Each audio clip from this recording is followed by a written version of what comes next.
everyone, I'm Carol Ann Riddell. Welcome to Arts in the City. First up, Harlem Stage is marking its 40th anniversary as a performing arts center with a special focus on artists of color. Its theater building was once part of the Croton Aqueduct, bringing water to New York City, a building that now brings visionary talent to our hometown. Here's Donna Hanover. Harlem Stage has long given artists of color a special welcome. Celebrating its 40th anniversary season, artistic director and CEO Pat Cruz describes the dancers, musicians, singers, composers, and actors who've been featured over the years. Visionary artists who were not recognized in the way that they should have been, and that has been our purpose. A recording artist, playwright, and poet who's performed often at Harlem Stage and is now Associate Artistic Director is Carl Hancock Rux. He explains what it supports that matters deeply to him. Experimental theater and experimental dance and experimental music, that also is African American centered. It's born and bred from the soil of Harlem and the history of Harlem, and that's why it's a very special place. I don't think there's any other place like it in America. Some of the most in-demand performers these days at Harlem Stage have a long history of presenting here, like choreographer Bill T. Jones, Tony-winning playwright, composer, and performer Stu, and pianist and composer Vijay Iyer. Harlem Stage started in Aaron Davis Hall at City College, but in the late 90s they began renovating an unusual abandoned building and moved in a few years later. The gatehouse that ultimately became Harlem Stage was originally constructed in the 1880s as part of the Croton Aqueduct to bring water from Westchester. This building allowed workers to control the amount of water that flowed through pipes deep, deep below to reach the reservoirs in New York City.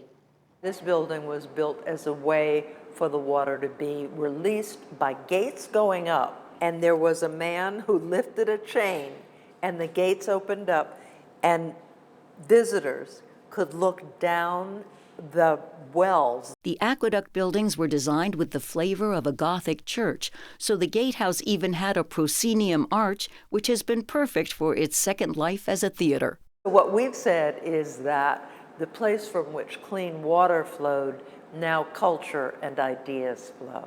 One of their great ideas is a series called Uptown Nights. And this year we're doing something brand new, which is a Latin music series as a part of Uptown Nights. We just had the first all-female mariachi group, 4 women that sounded like an orchestra, blew the roof off, and the night that we presented them, they had just been nominated for a Grammy. Harlem Stage is also proud of commissioning more than 100 original works. Commissions usually involve an investment of between $150,000 and $300,000 over a 2 to 3 year period. Sometimes we're doing showings of these works so that people can experience it, give us feedback, so that the artist knows how their work is landing. One of the first artists to have work commissioned was composer and beloved CUNY professor Tanya Leone, who was also honored here recently. And 5 Harlem Stage artists have received MacArthur Genius Grants. For the 40th anniversary, some of the performers have included drummer and band leader Daphnis Prieto with Grammy-winning singer Luciana Souza, the Ronald K. Brown Evidence Dance Company, punk soul rock artist Kimberly Nicole, and trombonist and composer Craig Harris. Other highlights of the 40th anniversary season, Carl Hancock Rux has written the libretto for an opera called The Swan. And one of the MacArthur Genius Grant awardees, Jason Moran, seen here performing for the Fats Waller Dance Party at Harlem Stage a few years ago, takes the stage again. He revisits the long-admired Salute to Duke Ellington, Pianos for Duke, by bringing great musicians to play with him in Pianos for Duke Reimagined. So we've had an opportunity to work with some of the most iconic artists who have contributed to world culture. We're talking about looking back, creating forward. I'm Donna Hanover for Arts in the City.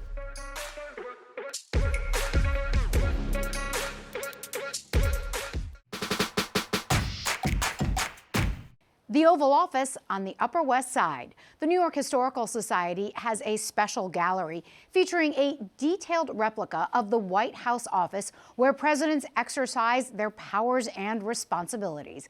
Our Andrew Falzone took a tour and even got to sit behind the famous desk.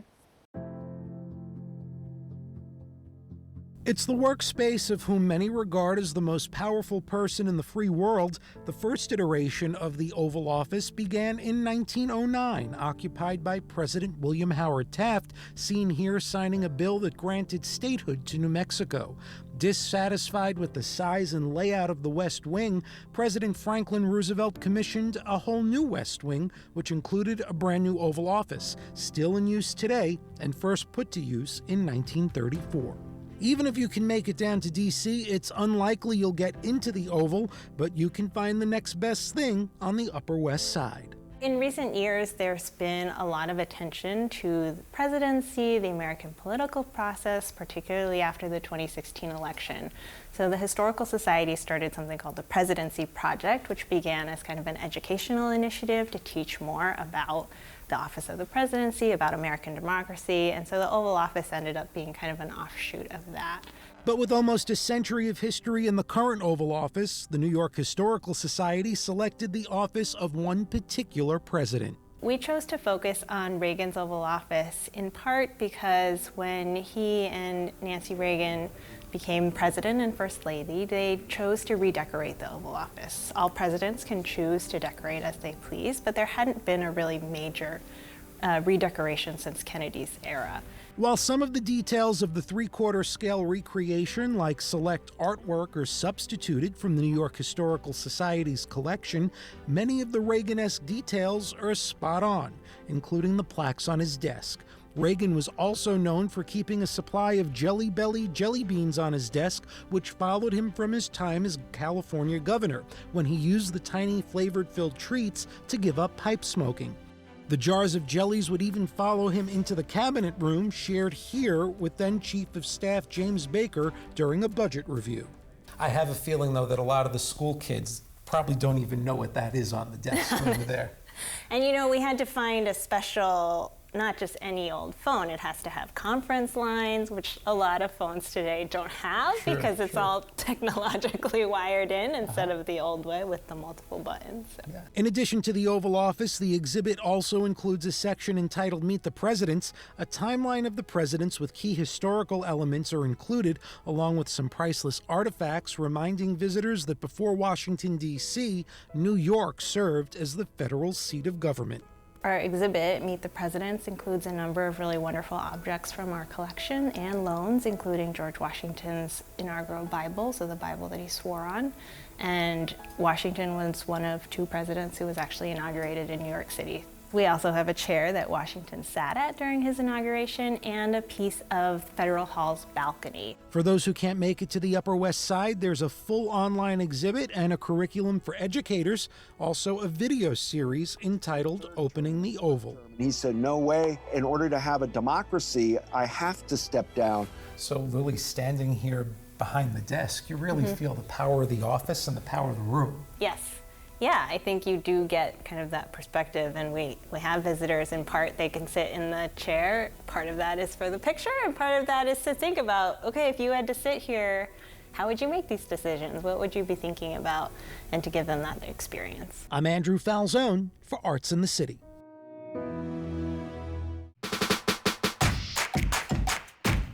It's where hit shows get their start. Off-Broadway serves up some of the most exciting theater New York has to offer. In fact, the blockbuster musical Hamilton first premiered there.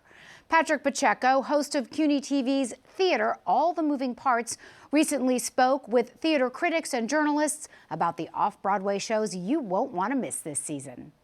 The spring season is packed full of wonderful off-Broadway productions. What are you most looking forward to, Jan? I'm most looking forward to seeing again Sarah Gancher's Russian Troll Farm.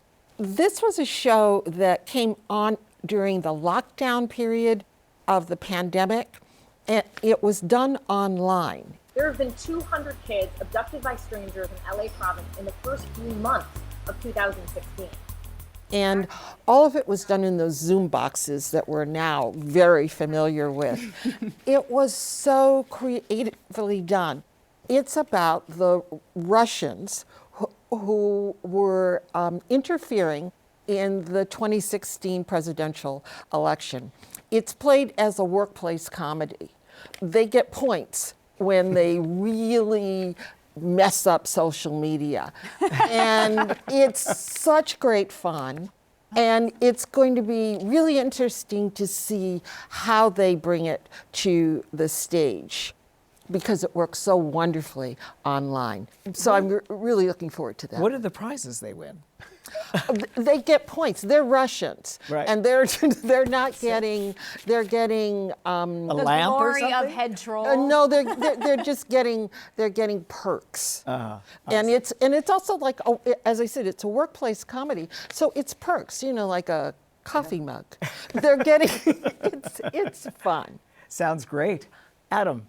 One of my favorite playwrights is Itamar Moses, and he has two new shows coming out this spring, so I'm excited for both of them. One is called The Ally. It's at the Public Theater, and this couldn't be more timely. It's about campus politics and social justice and various things involved with that. Lila Neugebauer is directing it. She has 2 Broadway shows this season, big season for her as well. But off-Broadway also at Audible Theater is presenting its first original musical, and that reunites Itamar Moses with his collaborators on The Band's Visit, director David Cromer and songwriter David Yazbek, and a third songwriter, in this case, Eric Della Pena. And this one is a crazy-sounding subject about a Wild West outlaw who, after he's dead, becomes a sideshow mummy. Look at me dead, look at you dead, yes, so are you. Is based on a true story. I'm fascinated with how they'll be able to dramatize this and musicalize this. So very exciting for me. Challenging, too. Ruthie. I'm excited about a musical as well. I'm excited for The Connector, which is coming to MCC. A new Jason Robert Brown musical. We had a revival last season of his with Parade. I just love, love, love his music. Jonathan Mark Sherman wrote the book. It's entirely original. Jason is reuniting with his longtime collaborator, director Daisy Prince, daughter of Hal Prince. I'm just so predictable as the journalist, right? Like, it's about a magazine called The Connector, and it is a nonfiction publication, but what one writer does to become noticed may be a little more in the fiction area. And it is this question of, when are you just painting a picture, and when are you really scooting into completely fictionalized territory, and where is the line for magazine journalism specifically? And there's also a relationship of the young star being male and this female copy editor being passed over. There's a lot of fascinating dynamics in it, and I'm really excited. It's influenced by the Jonathan Glass, was his name? Yeah, At the New Republic. Is Stephen Glass? Stephen Glass. It was Stephen Glass, It's, right. yeah, the Stephen Glass. You've touched story. on exactly what I'm most looking forward to, and that is J.T. Rogers' Corruption, which also deals with the world of journalism and is about the phone hacking scandal, based, I think, in part on Dial M for Murdoch. Rupert Murdoch, in this case, which of course was a tremendous scandal that went across all of these themes that you just discussed, and hopefully, of course, as august journalists ourselves, who are absolutely fact obsessed, that would never happen to us, but we love looking at plays, and especially plays by, I think we all mentioned American playwrights as well, in terms of our favorites. So. And all plays about the nature of truth. Yes. Well, that's what we're in it for, I think, right? Well, it's also the times we're in. That's true. It's immutable truth. Anyway, thank you very much. I'm Patrick Pacheco for Arts in the City. From off-Broadway to another theater district with deep cultural ties to New York City, Yiddish theater was once a vital form of entertainment for Jews around the world and right here at home, where 2nd Avenue downtown was compared to Broadway. Our Neil Rosen visited one of the city's last remaining Yiddish theater companies. Singen Bellach jetzt ein Lied, und Zaza, bleibt das Lied sehr gut, und Zaza, bleibt das Lied weggefällt. In another era, now long gone, the Yiddish theater district thrived on New York's Lower East Side. At its height, from the late 1800s through the 1930s, its attendance rivaled that of Broadway. There were dozens of theaters along 2nd Avenue that catered to the newly arrived Jewish population, who came to New York predominantly from Eastern Europe. They settled in the area, and even though they worked long hours for extremely low wages, they saved their pennies to go to a show, as they longed for a few hours of escapist entertainment in their native language, namely Yiddish. Even though all those Yiddish theaters don't exist anymore that used to flourish on 2nd Avenue in the 1920s, the National Yiddish Theater Folksbiene has found a permanent home at the Jewish Museum of American Heritage downtown in Manhattan. The Folksbiene was founded in 1915 as a group of non-professional workers who had a love for theater. Seamstresses, haberdashers, people who just wanted to play Yiddish theater.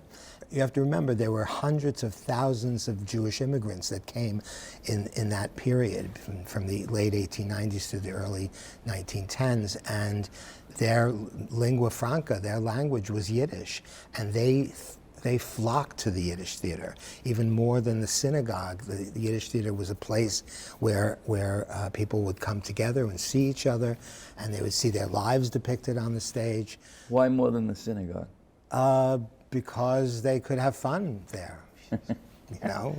When Jews left the Lower East Side and they started to assimilate into American life, Yiddish stopped being the spoken language of Jews. English was mostly spoken.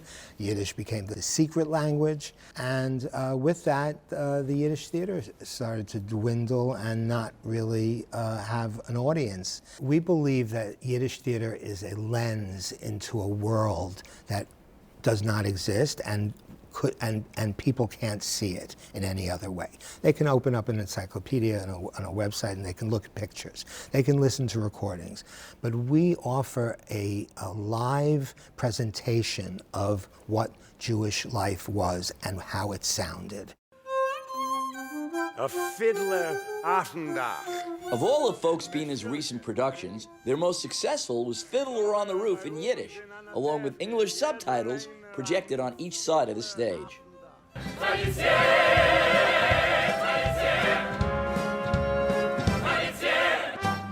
Yeah, we had a tremendous success with Fiddler. You know, it was always my dream to be able to produce Fiddler in Yiddish on a level that New Yorkers and the world could appreciate it. This is 2nd Avenue in the East Village, and even though all those Yiddish theaters are now long gone, if you know where to look, remnants of those structures still survive today. One of the grand theaters of the era was the Yiddish Arts Theater on 12th Street and 2nd Avenue. Today, it exists as a multiplex movie theater. Built in 1926, the cornerstone is still there in English and Hebrew lettering, and if you walk around the place, you can still see remnants of its elaborate decor. Built in 1904, the Orpheum Theater is still there, where way back when, it hosted many of the Yiddish stars of the day. The building behind me with all the scaffolding on it may not look like much now, but once upon a time, it was the iconic rock venue, the Fillmore East. But before that, you guessed it, it was built as a Yiddish theater. The 2nd Avenue Deli is no longer in its original location on 10th Street. It's now a bank. But what does remain on the sidewalk in front of the place is a Hollywood-style Walk of Fame with the names of the Yiddish stars who graced the many stages in the neighborhood 100 years ago. And for a taste of what the experience of seeing Yiddish theater back then was like, the National Yiddish Theater Folksbiene has made it come alive once again. The National Yiddish Theater is dedicated to bringing Jewish life onto the stage and educate audiences and in entertaining fashion to the riches of this 1,000-year-old Yiddish culture. For more information about the National Yiddish Theater Folksbiene, including their schedule of productions, the kids programs that they offer, and even Yiddish classes, Visit their website at nytf.org. For Arts in the City, I'm Neil Rosen. Next, our Ernabel DeMillo, host of CUNY TV's Asian American Life, met up with one rising opera star who's embracing his immigrant roots both on and off the stage. And the critics call him the golden tenor. Oh, let's go to Honey Brains. Martin Bakari and I met at Honey Brains, a fast casual cafe over honey tea. The perfect drink for an opera tenor preparing for not one, but 2 shows, including a performance at Carnegie Hall. Will you feel what I feel? What do you love about being an opera singer? Wow, I mean, that's a great question. There's so many things to love. I mean, you know, for starters, just being able to tell these amazing stories on the stage, through this glorious music, with my own voice. And what a voice he has. Hear my voice call back to you. It's hard to imagine that a young man with this voice didn't even know what opera was when he was a teenager. But one day his mom made him go see the famous 3 tenors, Placido Domingo, Jose Carreras, and Luciano Pavarotti.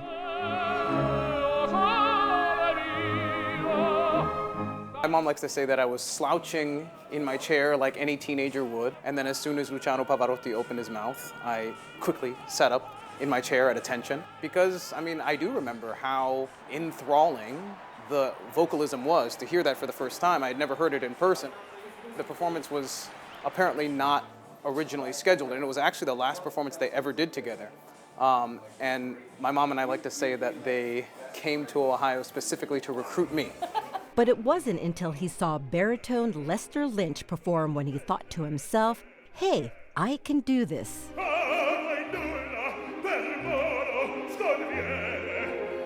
I didn't know that people like me sang opera, especially at the highest levels. So it certainly opened up my eyes and opened up my mind to the idea that, oh, you know, I don't necessarily want to do this, but if I wanted to, I could. There aren't many opera singers of color, especially on the biggest stages. According to a recent study, 70% of opera singers are white. Bakari knows that when he is on stage, he's more than just a tenor with a soaring voice, but admits being a role model can sometimes be tough. It's a very exhausting burden to carry sometimes, when I just want to, I don't want to be representative of an entire community, or in my case, a couple of different communities. I just want to live as Martin. But at the same time, it's also an opportunity that I cherish, because I think that I have the opportunity to not only inspire people who are like me, but also, frankly, and I wish that I didn't have to do this, but change the minds of people who might have a certain idea of what black men are like, or what Filipinos are like, or whatever the case may be.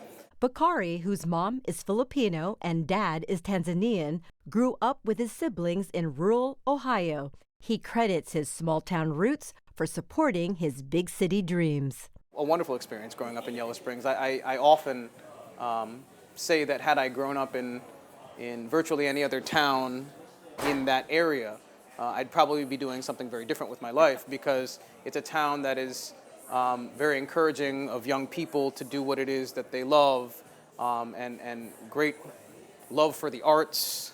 Bakari studied music education at Boston University. In 2013, he went to Juilliard on a scholarship where he got his master's in performance. He found himself booking work immediately. Bakari has performed on some of the world's biggest stages, from Carnegie Hall to the Kennedy Center to the Atlanta Opera. Along with singing in some of his favorite classical operas, Bakari has performed in critically acclaimed new works, including Charlie Parker's Yardbird at New Orleans and Dayton Operas. I chose you, my horn. I love to blow you sweet. I chose you, my horn. I don't believe. For Arts in the City, I'm Ernabel DeMillo. It's described as some of the most authentic South Indian food you can get in New York City, but we're not talking about a high-end restaurant with prices to match. You'll find this foodie hotspot at a Hindu temple in Queens, where culture and cuisine come together in delicious harmony. What began primarily as a way to prepare food offerings to the deities has become a destination for discerning diners and mere mortals like me. The temple canteen, nestled in a humble basement adjacent to this Hindu temple, serves up authentic vegetarian Indian food to a steady stream of eager customers.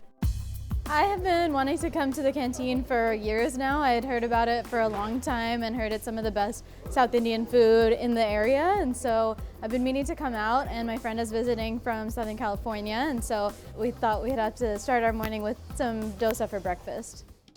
Dr. Uma Mysorekar is president of the Hindu Temple Society of North America. She explains how the canteen got its start in 1993. In Hindu religion, every time we do a service, we have to offer some food to the deity, all right? And it is done in a very special, sanctified way. Without that, it is considered that your service to the Lord is incomplete. I suggested to our board, I said, let's get one cook. So I got one cook. And he was very good, and his food was much appreciated.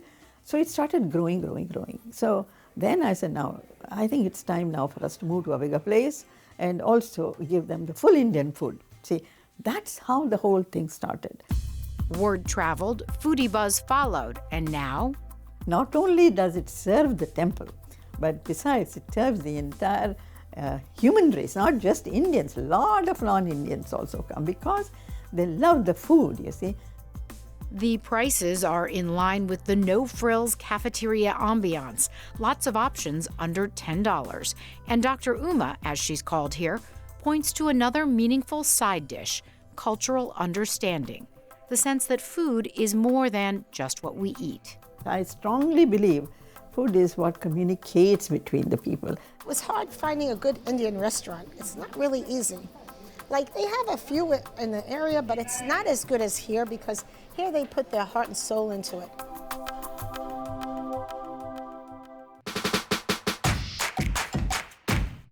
That is our show for today. Thanks so much for joining us. A quick reminder to check us out on social media. We'd love to hear from you. I'm Carol Ann Riddell. See you next time on Arts in the City.